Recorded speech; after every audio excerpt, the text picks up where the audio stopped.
Hey everybody, welcome back to another Destiny Fashion Friday. Hope you guys are having a good week. The Dawning Fashion Show has started already.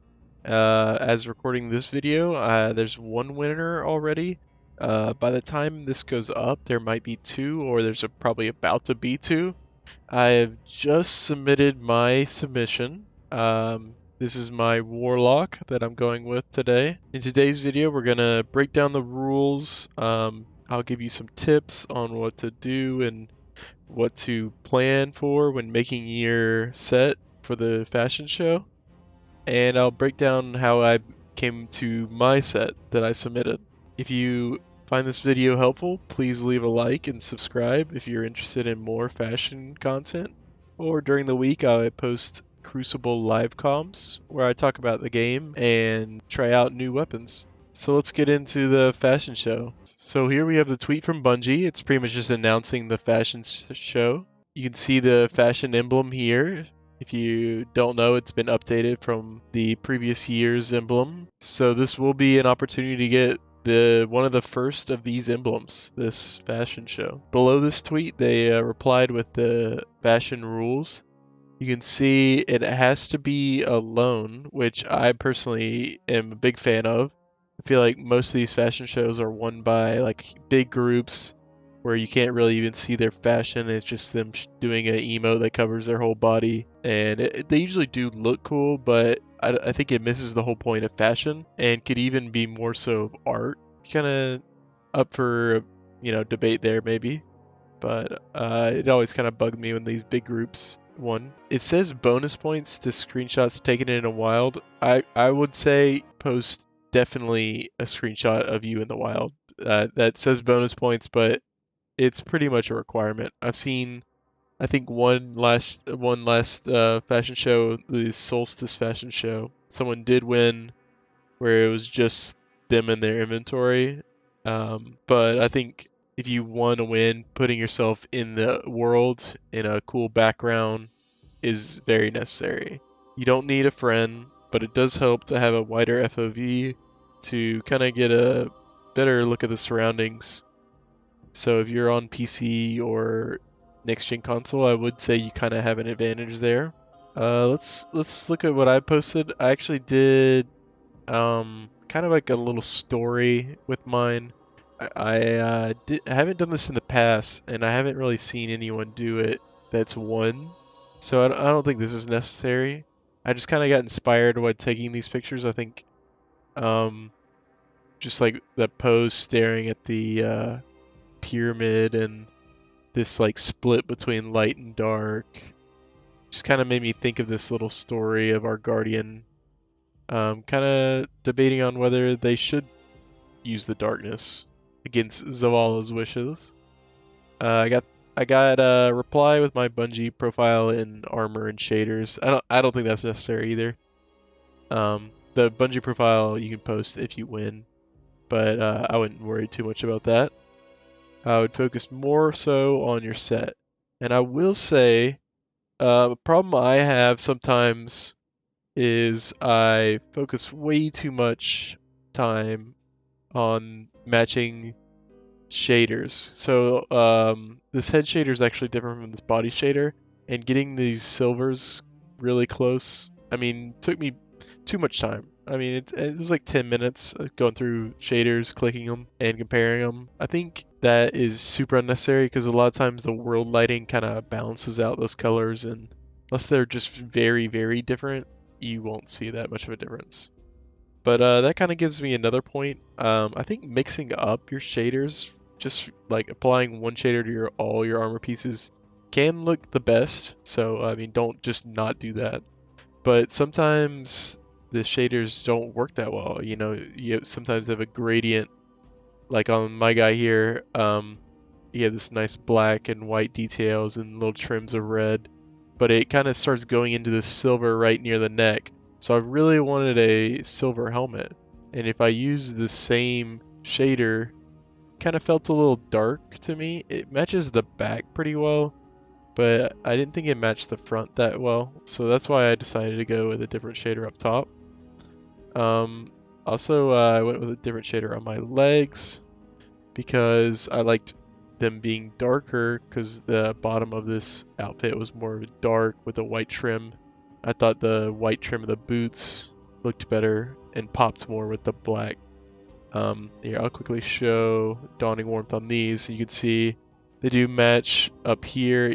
It's actually slightly different. You have like actual just like plain dark orange, and these are gold.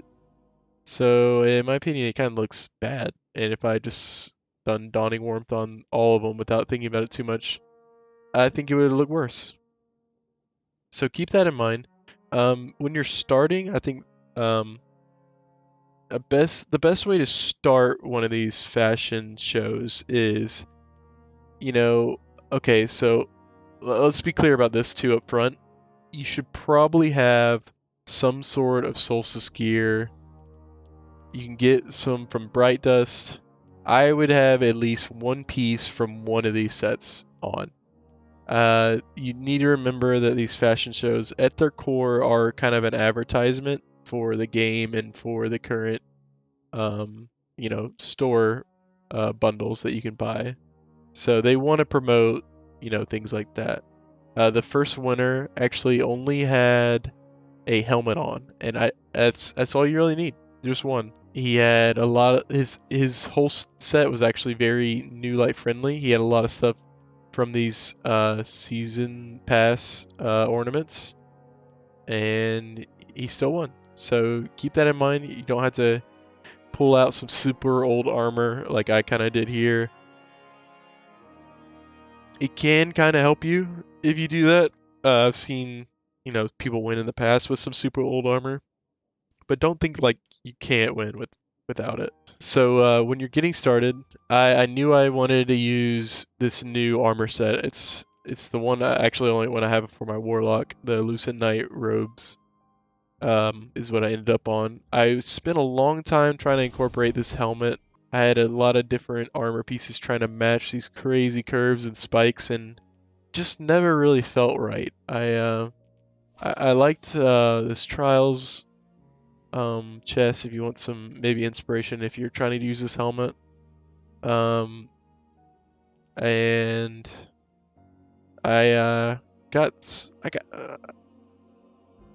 I just couldn't get it to all fall in place with this armor set. But when I switched to focusing on robes, I found this Dawning Warmth shader, which I love. It's such a good shader.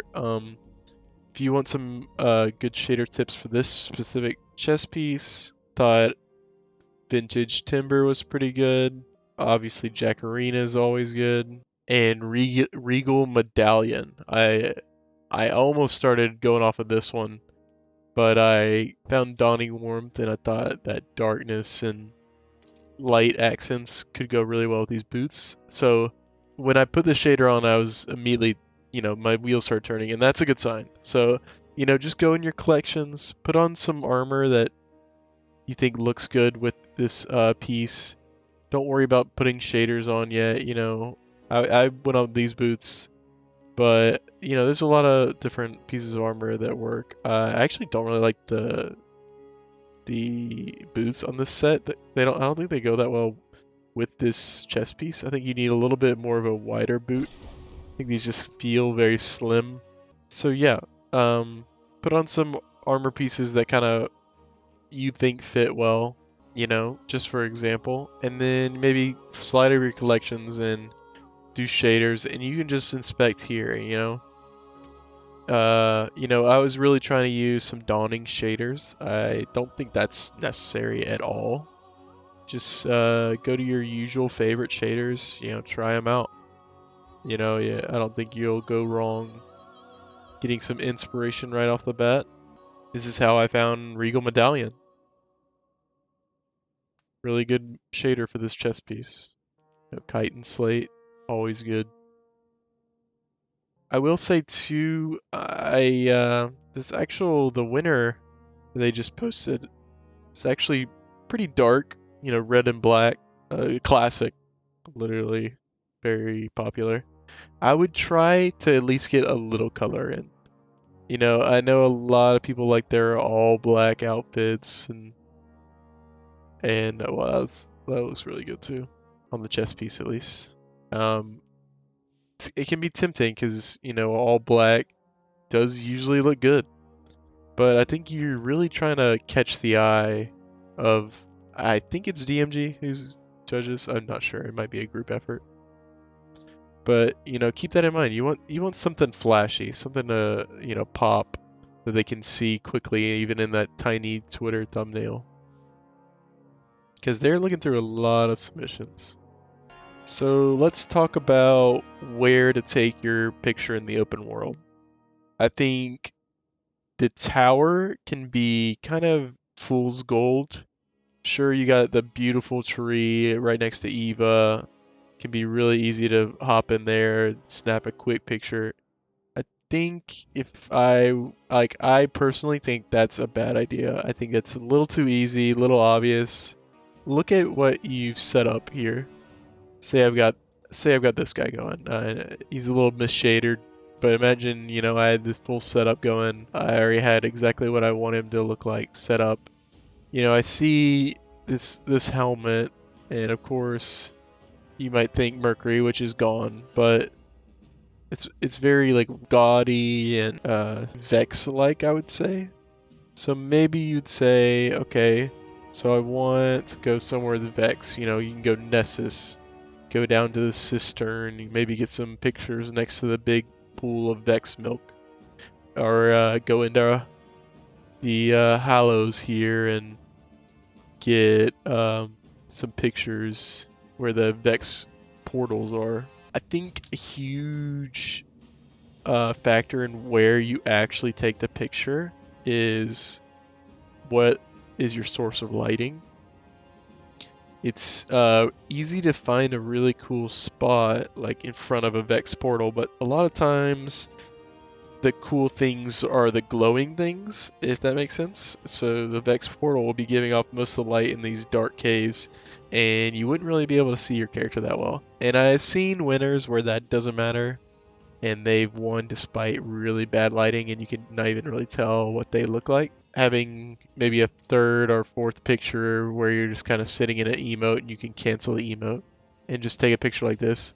That can help if you're working with some really bad lighting. Kind of flex your, fashion that I'm assuming you spent a long time on, without sacrificing too much of the environment.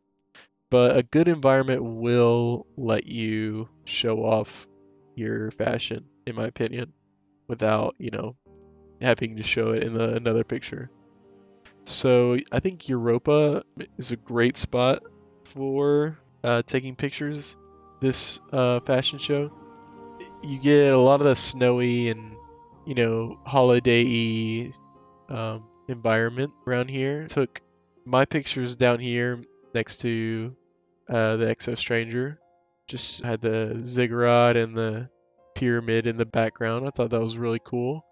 Maybe do the simulation activity, take a picture in there, or go to creation. Do you want more of like a futuristic look for your guy? Think about what your aesthetic is for your character. I think, thinking about it, I think exoscience and those Braytech labs could be a really cool area for this futuristic looking guy. If you have some really like robotic pieces in there, think about that. That could be a good area. So I would say for the advanced people, you know, think about your framing. Like on my submission, you can see I actually spent a good amount of time. I lined up my hands and body up with this ziggurat opening and got my head near the center of this pyramid in the background. And then I lined my body to really cut off this light glowing. So you really have that dark on one side, light on one side to help that story I built. And then here, this is my pretty much like my main piece. It really shows off the front of the armor, shows those white accents glowing on the legs and the chest piece and the helmet. And I centered my head on the Jupiter in the background. and I think it works really well. You get the white accents really go well with that snowy background, and it fits that dawning theme really well, I think. I think emote choice is very important too.